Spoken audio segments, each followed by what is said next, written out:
Childhood sexual abuse causes feminine and masculine imbalances. Whether it's been publicly known and recognized or not, I believe a lot of women who have experienced childhood trauma or who had to grow up fast have struggled with balancing their feminine and masculine energy. For the purpose of this video and remaining true to its original intent, I'm going to preface this as having difficulties in this area due to childhood sexual abuse and having to embody a protective capacity or energy. The more I do shadow work, inner work, um, dark energy work, and healing, the more courage I have to face the aftermath or personal truths when it comes to being an adult survivor of childhood trauma. A lot of focus, and this is speaking from someone who experienced um, childhood sexual abuse from the known ages of 3 to 18. It could have been earlier, and there is a such thing as gestational abuse as well, but we're not going to focus on that. So that was my experience, and I've dedicated damn near 20 years of therapy doing the work. So 18 in counting, but like I said, damn near 20 years. I also have a psychology degree. And I have been doing, aside from my own healing, just research and really delving deep to figure out the ins and outs of not only childhood sexual abuse and trauma, but the aftermath, the healing, the really hard stuff. It's difficult to have these encounters as a child, but it's also difficult to bridge the gaps, to integrate the wounded inner child, to go back in time and make up for loss, development. So hopefully, and I'm not going to say hopefully, I know that this video is going to either trigger something, and I'm not saying trigger in a negative aspect. This is going to trigger healing, in a positive way. It's going to provide some light and also just some commentary or communication and some verbiage on something that's not really talked about for real, in terms of trauma and the effects that it does have on our energy levels. Hey y'all, welcome back to my channel. Self-love is currency. To all of my returning subscribers, my day ones, my OGs, thank you all so very much for your continued support. I truly do appreciate you. If you're new to this channel, and this also goes to my OGs as well, go ahead and click that like button. If you haven't already, go ahead and subscribe to this channel for more content as such. Y'all, we are on episode 21 of our Reveal to Hero series, where the more that we reveal about ourselves, our past experience, past traumas, experiences that we've gone through that have shaped who we are in some way, shape, or form. The more that we reveal these things, the more that we heal. And the more that we heal those very things, the more that we reveal our truest selves and align with like minded people, align with abundant opportunities, align with our higher selves, and we flourish, we thrive. We say, fuck the past. The past was just razzle dazzle and spiritual seasoning, to make our life delicious. At least that's what I'm thinking of. My past experiences as is just giving me so much wisdom, giving me so much depth. It's really added to my je ne sais quoi, I'm not gonna lie, maybe this is hype myself up Sunday, or at least that's what I'm deeming it, but it's added to my attraction, my charisma, and my sex appeal, my charm, my wit. Having had experiences through different seasons of my life with people from all walks of life, I feel like it just adds to my library of things that I've been through. Um, but yes, we are on episode 21. That's big. Like I said in the last video, I'm going to wrap up this series on episode 25, hence the year 2025. It's just only right that I do it like that. But I don't want to waste any more time. Let's dive right back into it. This is something that, when you just have random thoughts about different things that you've gone through, you know, this is one of those rabbit holes that I kind of wanted to make public. So it's a private thought that I've had to myself that I've wanted to make public. So I just made a video, well, did a journal entry about it. So if you hear any rustling or movement of pages in the background, it's just me going through my journal entry, but I'm just going to dive right back in. I've heard it a lot lately, perhaps due to my current addiction with the Pop the Balloon show. Those of you who know, yeah, I know, but that's a current addiction of mine. But a lot of men say that they want or desire a woman to be in their soft era who exudes feminine energy and who isn't necessarily overly masculine. While I agree and won't argue anyone's preference down, because that's not my place or my space, I must shed light on the space that's still dark and really spoke upon the space of trauma and violence and how that has an immediate effect on the spirit of a person. So, and this is me supporting and also empowering, can never say that word right. Damn. Um, women, the girlies out there who have had traumatic experiences growing up who automatically get moved to the overly masculine category. This is for you. But people do not realize how trauma and violence, especially if it's by your own people, we all like, oh, Black Lives Matter, but it's the same people, the same Black people in your community that are um, being violent towards you, that have put you in traumatic situations, that cause that masculine energy to come out because you have to go into protective mode.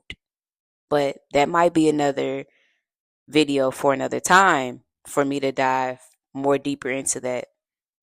But it affects the spirit of a person, the energy of a person, and also, and I wrote this and then I read it and I was like, damn, this is why traumatic experiences are so much more important and significant than people realize, because it attracts the frequency as well that you vibrate on.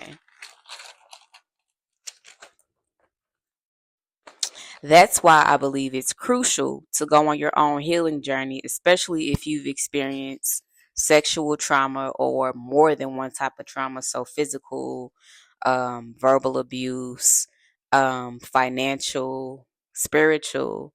If you grew up going to church, the Black church, there's a lot of spiritual abuse that I've even been enlightened and awakened to throughout my healing journey as a whole, that I didn't necessarily deem at the time was spiritual abuse. But that's why it's important to, have your time alone, have your seasons of isolation so you can do an audit, a life audit of everything that you've encountered and you've picked up as a human computer, through your human intelligence, so you can get um the murky stuff out and become lighter.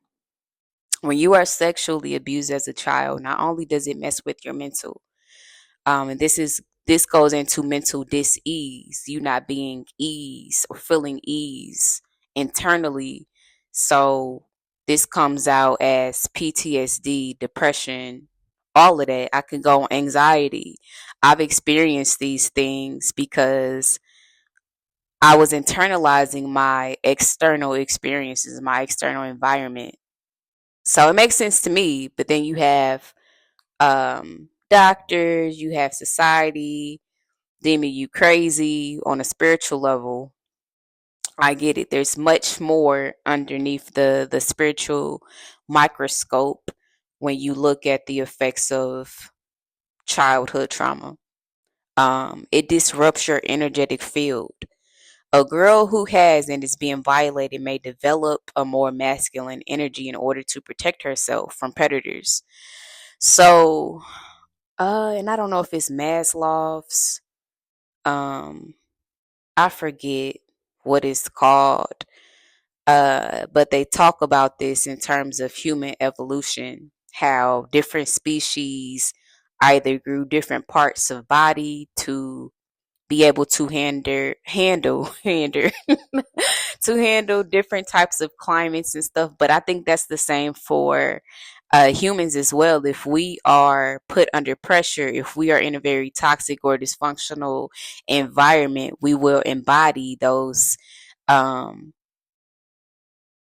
capacities that we may not have known that we even had in order to better deal with those situations and survive. So the girl who's going through a lot at home, she will develop a more masculine energy to protect herself. The masculine energy, which is already there, as I stated, is just amplified and acts as a protective barrier. While I don't consider myself now overly masculine, I know I've struggled leaning more into my femininity due to um, an unsafe upbringing and unsafe relationships. One second, my mic is messing up.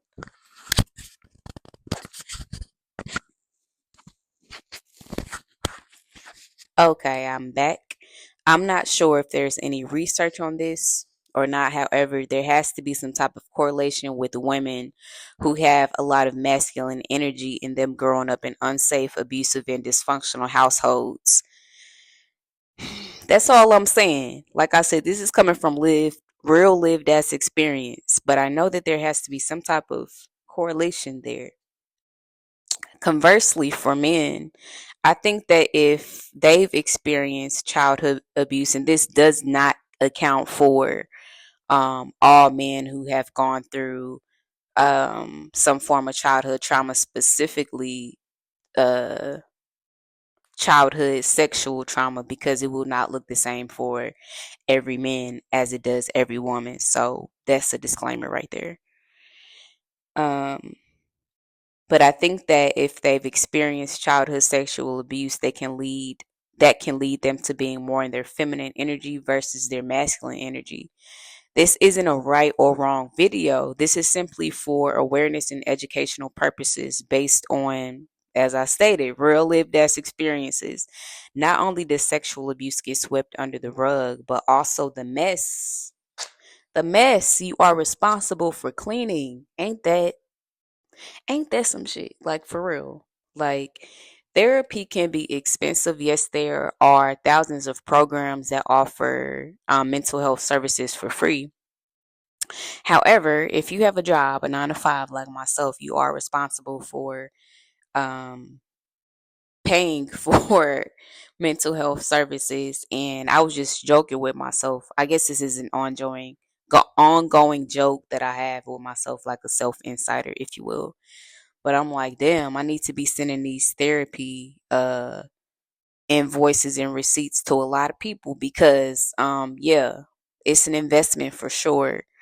But it can be costly, but you are responsible for tending to your mental health. You may not have been responsible for going through these traumatic experiences, but the aftermath is definitely your responsibility. Furthermore, I think that's why a lot of people do shy away from going on the healing journey because it is very taxing, literally, figuratively and literally when it comes to finances, but also is very taxing on your energetic and emotional body because you're having to go back in time and relive these terrible things that happen and um, have your come to Jesus moment, kumbaya, all of that in the name of getting on with your life. So I get it. I get the gravity and the difficulty of all of that. However, I still do stand 10 toes down on the benefits of doing the hard work. Although we have both feminine and masculine energy, sometimes life altering experiences cause us to operate more in one that is solely based on our gender. If this has been your struggle, I see you, I feel you, and I hear you. As a societal collective, I think it's important to consider the why and become part of the solution by offering support instead of judging those who have simply learned to survive by tricking their energetic system. Like I said, for women who have grown up in toxic, abusive, and dysfunctional households, they may lean more towards their masculine energy in adulthood. Now, for me, I'm working on healing my inner child and balancing still my feminine energy. Um, However, I understand I have to give myself grace because past versions of myself, perhaps more masculine versions, existed so that I could safely arrive to this destination and create this here video. Like, share, comment, and subscribe, and stay tuned to the next video of our Reveal to Heal series, episode 22, coming soon. Peace.